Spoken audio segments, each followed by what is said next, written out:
اللہ تبارک و تعالی نے قرآن پاک میں ارشاد فرمایا کہ اللہ کی طرف بڑھنے کے لیے تم راستہ تلاش کرو اور محنت کرو. اور اللہ نے انسان کو دونوں طاقتیں دی ہیں، خیر کی بھی اور شر کی بھی، اچھائی کی اور برائی کی، دونوں کی طاقتیں اس کے اندر ہیں. خیر والا جو مادہ ہے اس کو اچھائیوں کی طرف لے جاتا ہے، اور شر والا مادہ اس کو برائیوں کی طرف لے جاتا ہے. جب یہ دونوں چیزیں انسان کے اندر موجود ہیں تو انسان کبھی نیکیوں میں غالب آ جاتا ہے اور کبھی برائیوں میں غالب آ جاتا ہے. یہ شروع سے معاملہ چلا آ رہا ہے، اور انہی معاملات کو لے کر انبیاء کرام علیہم السلام بندوں کی ہدایت کے لیے آتے رہے. اللہ تبارک و تعالیٰ نے بندوں کو یوں ہی نہیں چھوڑ دیا، بلکہ اپنے پیغمبروں کو بھیجا، اور خیر اور شر کے درمیان تمیز سکھانے کے لیے انبیاء آتے تھے، یہی بتانے کے لیے کہ تم جس راستے پر چل رہے ہو اگر یہ غلط ہے تو غلط اور صحیح ہے تو صحیح. اور آخر نبی ہمارے آقا محمد صلی اللہ تعالی علیہ وسلم کے بعد پھر یہ کام امت کے علماء اولیاء انجام دیتے رہے. آج جو ضروری بات میں عرض کرنا چاہتا ہوں وہ یہ ہے کہ اسلام کا جو نظام ہے خیر کو پھیلانے کے لیے ہے اور شر کو دبانے کے لیے. اسلام پوری طاقت اس پر لگاتا ہے کہ خیر کا نشر ہو، اس کی تبلیغ ہو، اور برائیوں سے لوگ بچیں. اور آپ کو پتہ ہے اللہ تعالیٰ نے ہمارا لقب قرآن میں کیا بیان فرمایا؟ کنتم خیر امت، تم خیر امت ہو، یعنی بہترین امت ہو. اخرجت للناس، لوگوں میں اللہ نے تم کو سب سے بہترین امت بنایا. لیکن وجہ کیا ہے؟ کس وجہ سے تمہیں خیر امت کہا گیا؟ آگے خود اللہ تعالیٰ قرآن میں فرماتا ہے کنتم خیر امت اخرجت للناس تأمرون بالمعروف وتنہون عن المنکر، تم لوگوں کو اچھائی کا حکم دیتے ہو اور برائیوں سے روکتے ہو. یہ ہمارا خاصہ ہے، یہ ہماری اسپیشلٹی ہے. اچھائیوں کی تعلیم دینا، اس کی ترغیب دینا، اس کی تبلیغ کرنا، اس کو پھیلانا، یہ اسلام کا نظام ہے. اور برائیوں سے روکنا یہ اسلام کا نظام ہے. اور خیر امت ہونے کے سبب آپ کو یہ کام کرنا ہی ہوگا. لوگ اگر یہ سمجھتے ہیں کہ یہ صرف مولانا لوگوں کا کام ہے یا مبلغ کا کام ہے، مائک ملے گا تو ہی تبلیغ کرے گا، نہیں. ہر مسلمان کی ذمہ داری ہے کہ وہ خیر کو اپنی طاقت کے مطابق لوگوں میں پھیلائے، اور برائی دیکھے تو اس کو روکے.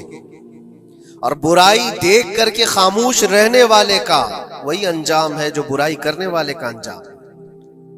ایک حدیث میں ملتا ہے جبرائیل علیہ السلام ایک بستی پر عذاب نازل کر چکے تھے اللہ کے حکم سے. وہ بستی گنہگار تھی بہت، لیکن اس میں ایک نیک بندہ تھا، بہت پرہیزگار تھا، کبھی گناہ نہیں کیا تھا اس نے. انہوں نے اللہ کی بارگاہ میں پوچھا جبرائیل نے کہ مولا اس بستی میں ایک نیک بندہ بھی ہے، اس کا کیا کیا جائے؟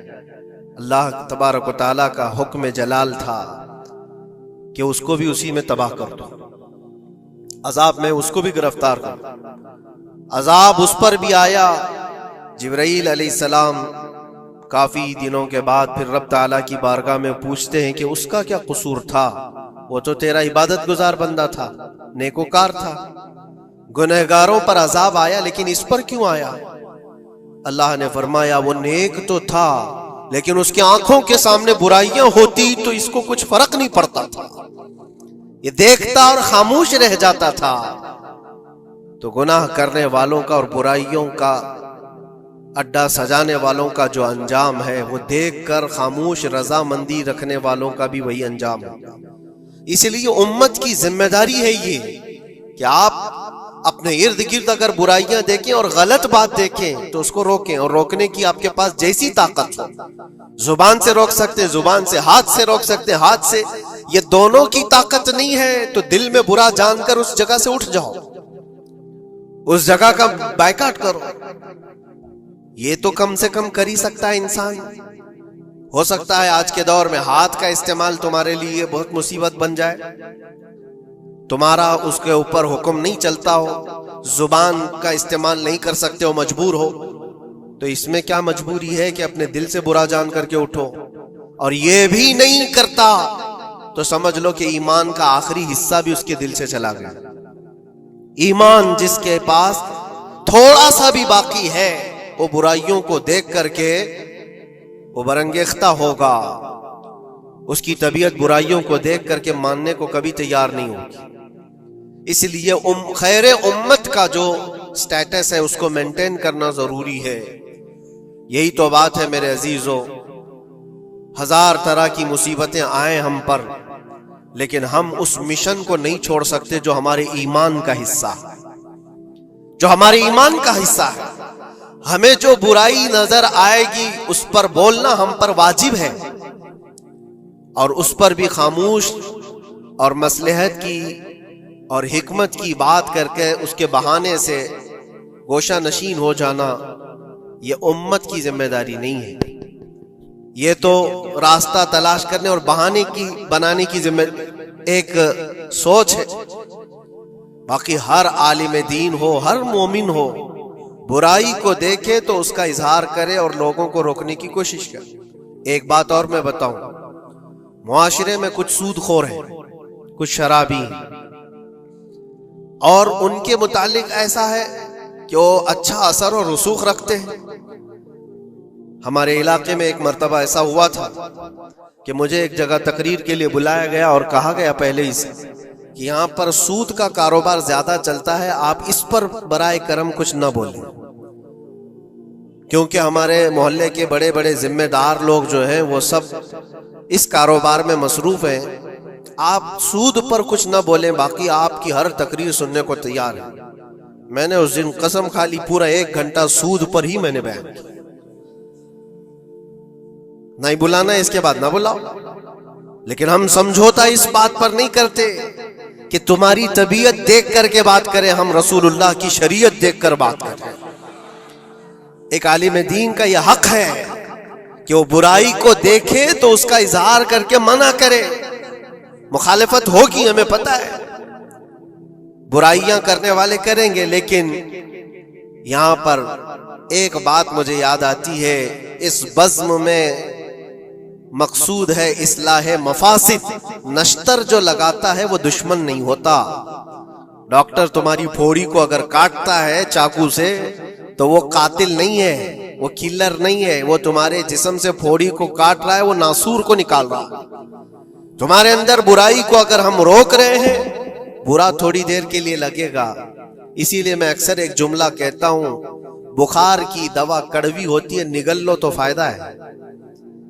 ظاہر سی بات ہے تمہارے اندر کچھ برائیاں ہیں، اگر ہم نے اس کو کہا، انگلی رکھی، تو ہو سکتا ہے آپ ہم کو علماء کی فہرست سے ہی ہٹا دیں گے، کہیں گے یہ مولانا ہی نہیں ہے، یہ عالم ہی نہیں ہے، کیونکہ طبیعت جلدی کسی کو ایکسپٹ نہیں کرتی۔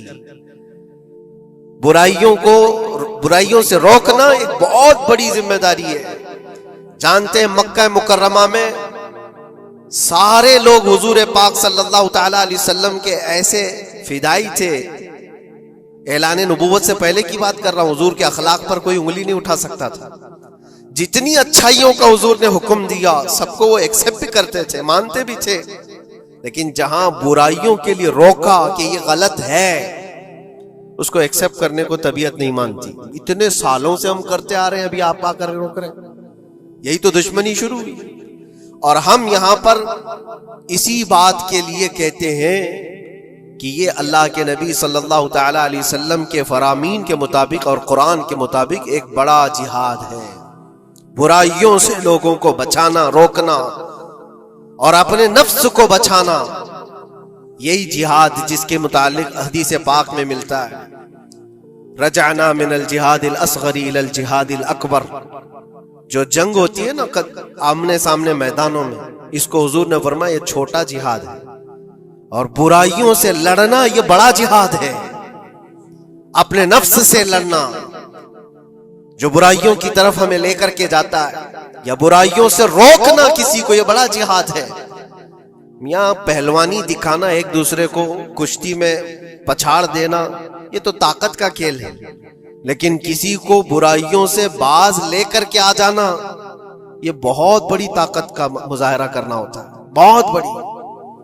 اگر تمہاری زبان سے کوئی بچ گیا برائیوں سے تو سمجھ لو کہ تم نے اس کے ساتھ ایک بہت بڑا کار خیر کیا ہے۔ اللہ کے نبی صلی اللہ علیہ وسلم فرماتے ہیں حضرت علی سے، یا علی لَأَن يَهْدِيَ اللَّهُ بِكَ رَجُلًا خَيْرٌ لَكَ مِنَ الدُّنْيَا وَمَا فِيهَا۔ اے علی، تمہارے ذریعے سے اگر ایک آدمی بھی سیدھے راستے پر آیا تو پوری دنیا کمانے سے بہتر ہے، تمہارے پوری دنیا سے بہتر ہے۔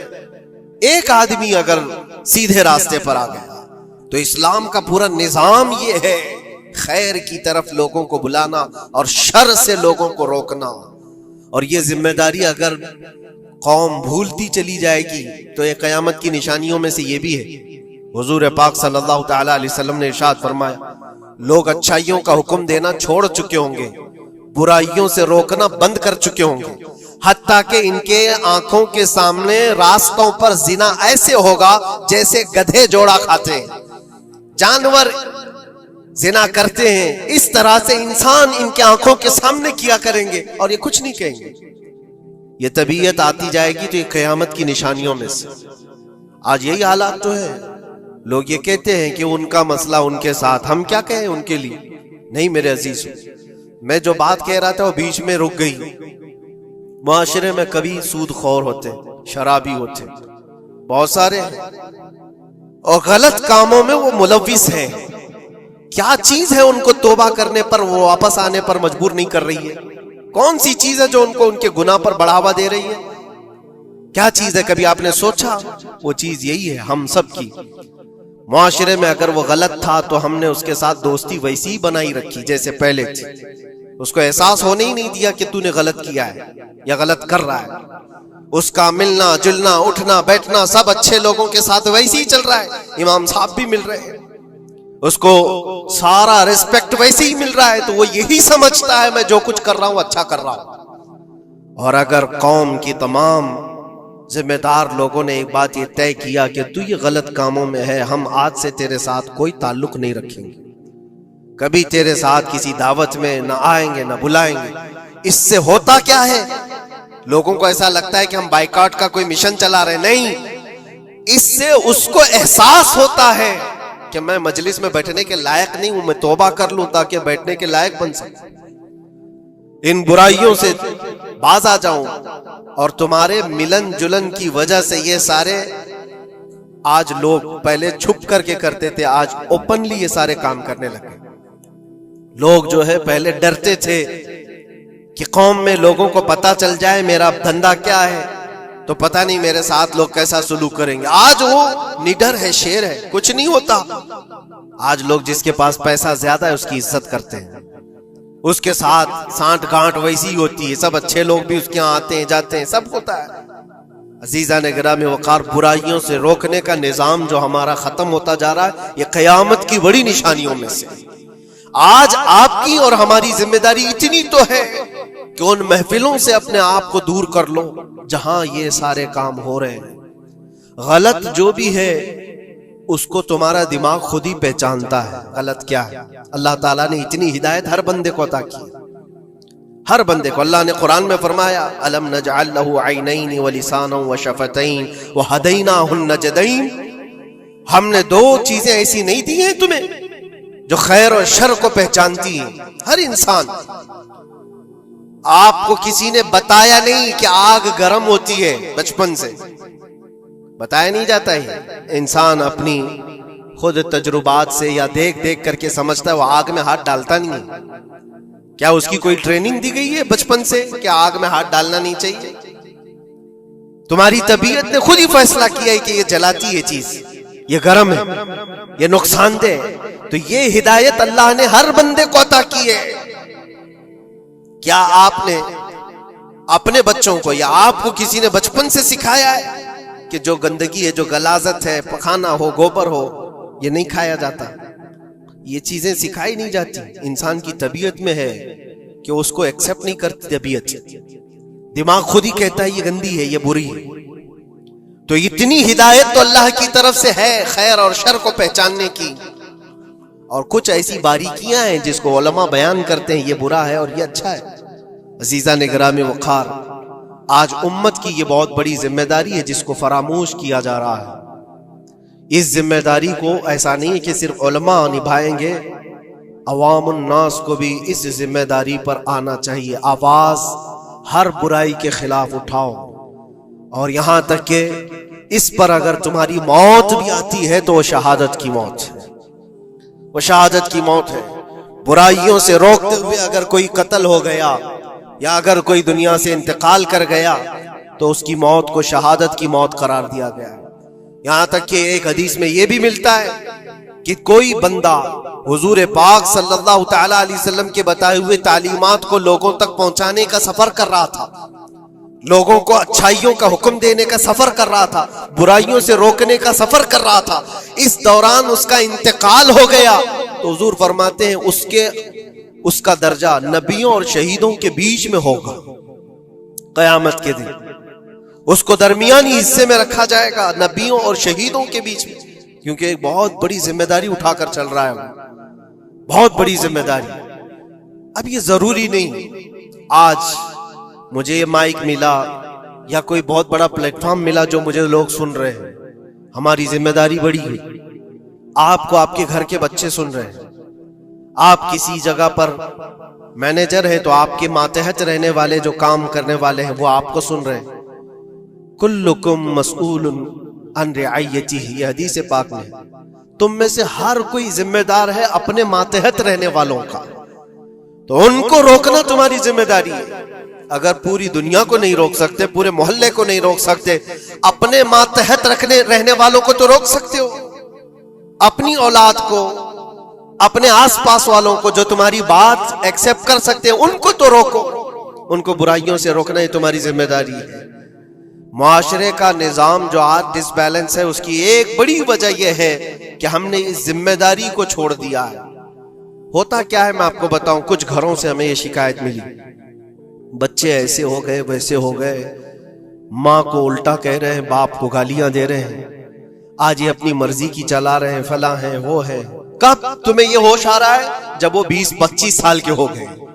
20-25 سال سے تم صرف اور صرف ان کو واچ کرتے رہے، دیکھتے رہے، اور جب بگاڑ آ گئی تب آپ کو خیال آیا کہ یہ بگڑے ہوئے ہیں۔ ایسا ہے میرے عزیزو، آپ نے اپنی ذمہ داری کا احساس کرنا ہے اس وقت سے جب بچہ ہوش کے آنکھ کھول رہا ہے، اور ہر زمانے میں اس کے ساتھ آپ اچھائی کا حکم دینا اور برائی سے روکنا یہ انتظام کرتے رہو۔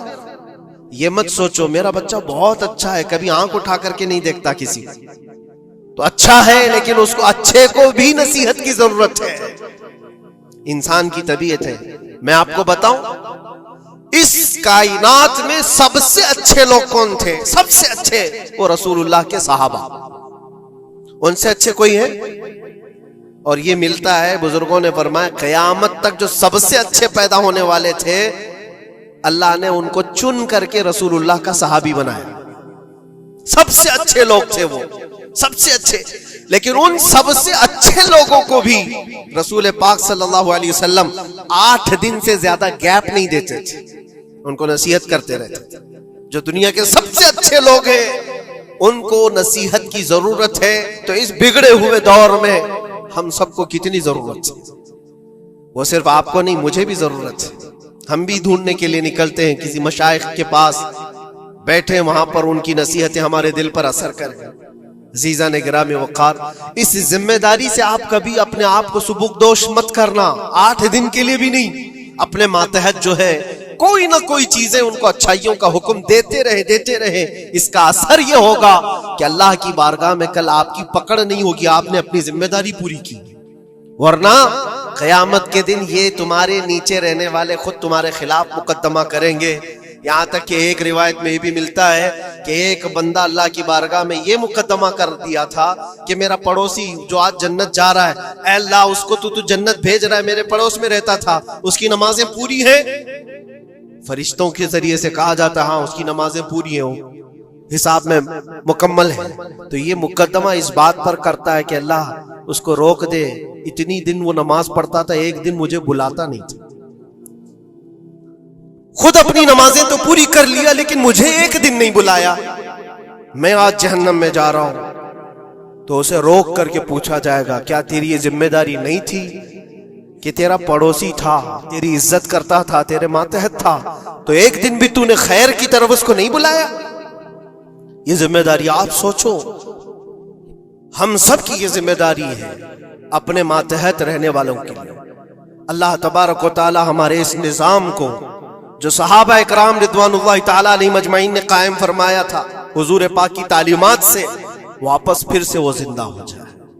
عزیزان